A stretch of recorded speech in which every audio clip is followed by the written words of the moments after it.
আল্লাহ যদি দয়া করে আমাদেরকে মাফ না করে, আমাদের বাঁচার কোনো উপায় নাই। আপনি কি ভেবেছেন আপনার নামাজ দিয়ে আপনি জান্নাতে যাবেন? আপনি তাহাজ্জুদ গুজার, সেজদা দিতে দিতে কপালে দাগ ফেলেছেন, এটা আপনারা জান্নাতে নেবে না? আপনি এলাকার সবচেয়ে বড় হাতেমতাই, দানশীল, এই দানের ভরসায় বসে আছেন, কশিন কালো ওঠা। আমাদের নামাজ, আমাদের রোজা, আমাদের ইবাদত, এগুলোকে মিজানের পাল্লায় উঠালে কোনো ওজনই হবে না। তবে আমাদের একটা কৌশল জানা আছে, আমরা আল্লাহর রহমতের ভিখারি। আমরা সেদিন আগেই গুনার স্বীকৃতি দিয়ে দেব। আমরা বলবো, আল্লাহ তুমি প্রশ্ন করার আগে তোমার একটা কথা বলি, আমারে কিছু জিজ্ঞেস করো না, আমি সব করেছি। এমন কোন পাপ নাই যে পাপ আমারে দিয়ে হয় নাই।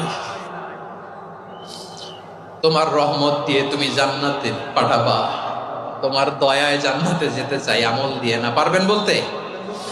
কিয়ামতের দিন আমরা বলবো, আল্লাহ আমার আমল দিয়ে জান্নাত চাই না, আমি তোমার দয়া দিয়ে জান্নাত চাই।